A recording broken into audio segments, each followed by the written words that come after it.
Nos vamos rápidamente hasta Perú. A esta hora nuestra compañera Carmen Alvarado nos llama. ¿Cómo estás, Andy? Muy buenas tardes para todo nuestro auditorio de América Latina. Estamos en vivo y en directo y en esta oportunidad me encuentro con Juan Cheput, exministro de Trabajo, excongresista, a quien le doy la más cordial bienvenida. Juan, un placer. ¿Cómo estás? Un placer también. Y muy buenas tardes. A ver, hay muchas cosas de qué hablar. Y me gustaría empezar con lo último que ha pasado con respecto a Henry Shimabukuro, que se ha presentado a la Comisión de Fiscalización. Son muchas las personas que han sido llamadas, incluso también hay que recordar a Dina Boluarte, que dijo que no quería asistir. Bueno, pero volviendo al tema de Henry Shimabukuro, él ha señalado que ella no se encontraba en el condominio Mykonos, sino que ha estado en otro lugar. ¿Y por qué eso es importante, Andy? Porque estamos hablando del cofre, de uno de los vehículos oficiales que está bajo el mando de Dina Boluarte. La pregunta es, ¿qué hacía Dina Boluarte? Si realmente a través de ese vehículo oficial pues escapaba el prófugo de la justicia Vladimir Cerrón Rojas, el líder de Perú Libre, esta plataforma política que llevó a Pedro Castillo Terrones al poder y luego a Dina Boluarte con una asociación constitucional.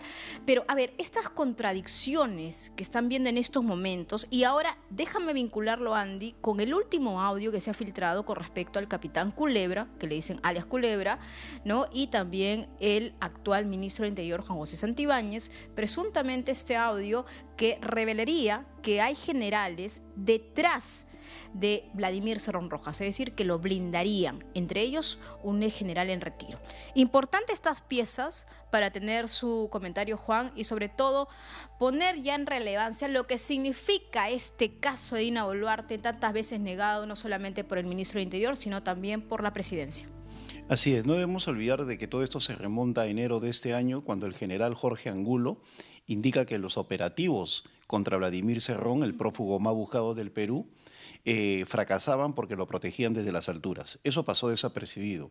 Luego de ello han venido una serie de versiones, esta del señor Shimabukuro, los audios que involucran al propio ministro del Interior, Juan José Santibáñez, y los testimonios del mismo chofer de la presidenta. Y no debemos olvidar que más que contradicciones se van descubriendo las mentiras. Pues desde Palacio de Gobierno, primero señalan que la presidenta nunca salió de la capital, luego dice que va a una reunión familiar, luego dice que utiliza otro vehículo que no es el cofre, un Audi, y luego la desmiente la misma empresa que cobra los peajes, indicando que el Audi nunca pasó y que pasó el coche oficial presidencial, que es un Lexus. Entonces, esa sucesión de mentiras, aunada a estos audios en los cuales el ministro del Interior simplemente se niega a reconocer su voz, pues son graves indicios que ameritan que la Fiscalía empiece a trabajar más activamente en ese tema de la investigación por una sencilla razón, ¿no? Estamos hablando de la protección a un prófugo o una persona buscada por la justicia peruana, y sería terrible que la propia presidenta esté involucrada en eso. Sería terrible y muy grave, por cierto, pero ahora debo preguntarte sobre tus impresiones si es momento de un cambio de gabinete. Es algo que es muy pedido por muchas voces y de pronto parece que algunas fichas podrían cambiarse, porque sin lugar a dudas los ministros son fusibles. Tú has sido ministro y sabes muy bien que hay momentos graves, complicados, complejos, en los cuales es necesario cambiar o refrescar los rostros. ¿Es el momento tal vez que Dina Boluarte debe tomar una decisión al respecto? Mira, estamos a 10 días de la PEC y obviamente si hay un cambio de ministros va a aparecer ante el mundo como una crisis de gabinete, y eso puede significar una serie de suspicacias, sobre todo de parte de los visitantes. Pero hay ministros puntuales que sí podrían ser cambiados sin que esto signifique un problema. Uno de ellos es el ministro Juan José Santibáñez. El señor Juan José Santibáñez no solamente está demostrando una gran incapacidad, en tan solo 10 meses ha batido los récords de muertos en el Perú como consecuencia de la delincuencia, del sicariato, de la extorsión abusiva, y por otro lado se encuentra en delicado estado de salud. Una persona en esas condiciones no puede continuar al frente, y quienes digan de que es necesario para la protección de la PEC, pues se equivocan, ¿no? Yo he participado directamente en una PEC, la de 2016, e indirectamente en la de 2008. Con el presidente García y con el presidente Pedro Pablo Kuczynski. Y en ambos casos, toda la parte operativa logística es multisectorial, no depende del ministro del Interior. Por lo tanto, no pasaría nada si él se marcha o lo relevan, ¿no? Claro, además hay anillos de seguridad, de protocolo avanzada por meses, claro, de cada delegación, ¿no? Por supuesto, están viniendo cerca de 150 personas de seguridad del presidente Xi Jinping y 600 soldados de parte de los Estados Unidos de Joe Biden. Yo recuerdo que cuando vino el presidente Obama había un portaaviones frente a la Costa Verde, ¿no? Entonces, todo preparado para cualquier tipo de evacuación. También vino Putin y el mismo Xi Jinping. Y también vino en el año 2008 George Bush. Entonces, son delegaciones que están acostumbradas a hacer viajes al extranjero con su propio nivel de protección. Ajá. Por lo tanto, la salida de ese señor Juan José Santibáñez, responsable directo del escándalo, y el papel del Congreso, no debemos olvidar de no querer dar atribuciones de comisión de investigación a la Comisión de Fiscalización, demostrarían que hay cierto conciliábulo para evitar de que esto llegue a fondo. Ahora, quiero volver al tema de Vladimir Cerrón Rojas, porque Shimabukuro ha dicho, saliendo de la Comisión de Fiscalización, que estaría en Junín. Incluso, según los audios, y lo voy a vincular nuevamente, Andy, porque aquí hay piezas que relatan o dan cuenta de esta historia, que podrían tener algún tipo de radiografía de dónde está Vladimir Cerrón, dicen que hay agentes encubiertos cubanos que están aquí actuando y lo estarían protegiendo. Entonces, estaría en Junín. Más de 300 días prófugo de la justicia, no operativos diversos en distintos lugares para su captura. Esto es una vergüenza. O no sé cuál es su opinión. Mira, es una vergüenza, pero yo también he trabajado en el Ministerio del Interior, en el gobierno de Alejandro Toledo, y no dudo de la eficacia de la policía peruana. Lo que está sucediendo acá es protección en las alturas y no debemos olvidar declaraciones aisladas que no se están profundizando. Una de ellas es la del señor Arista de la DINI, de la Dirección de Inteligencia Nacional, donde señala que toda la información de los operativos se le daba al señor Enrique Vilches. ¿Quién es Enrique Vilches? Pues simplemente es el secretario general de Palacio de Gobierno. ¿Y a quién le entrega la información Enrique Vilches? Pues obviamente a la presidenta, no se la va a entregar al conserje. Entonces, en Palacio de Gobierno sabían el detalle de las operaciones que se iban a hacer. Y eso han sido declaraciones públicas. Y ahí se filtraba la información. Por supuesto, y aún más, el propio general Jorge Angulo dijo hace varios meses que la policía no tiene obligación de entregar información de detalle sobre sus operativos. Sin embargo, este individuo que responde al nombre de Enrique Vilches, secretario de Palacio, lo exigía. Y obviamente venía con el apoyo de sectores de mayor nivel. Entonces, en Palacio de Gobierno estaban enterados de los 9 operativos que ha habido.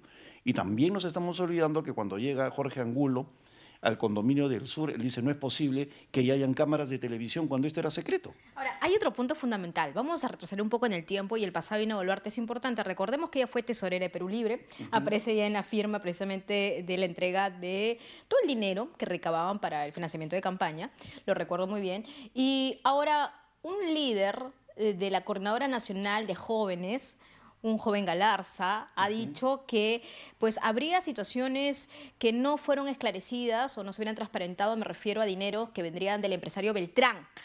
A ver, y si hablamos un poco más del vínculo de Vladimir Cerrón con Dina Boluarte, la pregunta es, ¿le conviene o no a Dina Boluarte que caiga Cerrón? Porque Cerrón sabe muchas cosas de Dina Boluarte. ¿Significaría pues un punto de inflexión importante para su gestión? ¿O para el término de su gestión? Sin ninguna duda, porque no olvidemos que cómo llegó sindicada la señora Dina Boluarte al poder, como la cajera de Vladimir Cerrón.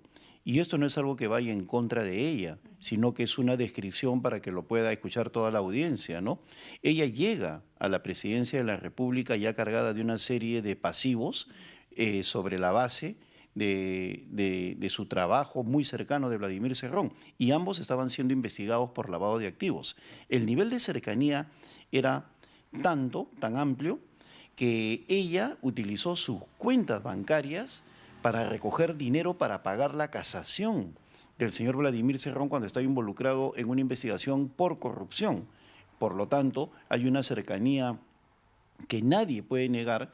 Y si ese señor Cerrón es capturado, pues obviamente lo primero que va a hacer es hablar de todo lo que podría haber hecho junto con la señora Dina Boluarte. Correcto. Tengo una última pregunta y tiene que ver con este paro de transportistas. Bueno, podríamos decir que se ha ampliado un poco la convocatoria, bodegueros, estudiantiles, todos, ¿no? Incluso que estarían ya diciendo que están a favor de este paro. Pero yo he escuchado y he entrevistado en los últimos días a estos líderes, rostros visibles del sector de transportes, y en un inicio hablaban, Juan, de la ley 32.108, que esperaban la derogación. Hubo modificaciones en el Congreso, pero no están de acuerdo con eso.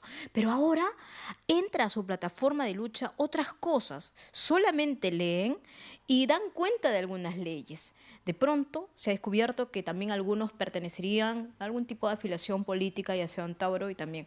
A ver, aquí hay un aprovechamiento político de tu lado, porque de una u otra forma voy a decirte que una voz legítima del pueblo ante esta ola de sicariatos, pero se estarían aprovechando una situación tan grave como esta. ¿Cuál es tu lectura? Bueno, mi lectura es que esto es una provocación directa de parte del gobierno por su inexperiencia política, ¿no? Porque si ellos hubieran escuchado ese clamor inicial que se limitaba a la derogatoria de la ley 32-108, pues simplemente les hubieran quitado el principal elemento de protesta. Y si a continuación hubieran cambiado al ministro del Interior, pues ahorita no tendrían que exigir. Pero como el propio gobierno no utiliza esas válvulas de escape, que son legítimas en democracia, esto se va ampliando y este es el ABC de la política. Cada vez piden más, más y más, porque simplemente desde el gobierno no les hacen caso. Entonces ya esto degeneró en una suerte de petitorio más amplio en lo político como consecuencia de la propia ineptitud del gobierno, y no olvidemos que cuando nadie hablaba del tema, el propio presidente del Consejo de Ministros o primer ministro para la audiencia internacional invitó prácticamente a un paro cuando dijo, por favor no hagan paro en los días de la PEC, ¿no? Sugiriendo indirectamente que lo hagan en una muestra total de ingenuidad política. Muchas gracias, Juan Cheput. Siempre oportuno su comentario. Juan Cheput, exministro de Trabajo, excongresista. Andy, contigo en estudios. Adelante. Gracias, Carmen Alvarado, por esta entrevista. Nos vemos enseguida, compañera. Buena tarde.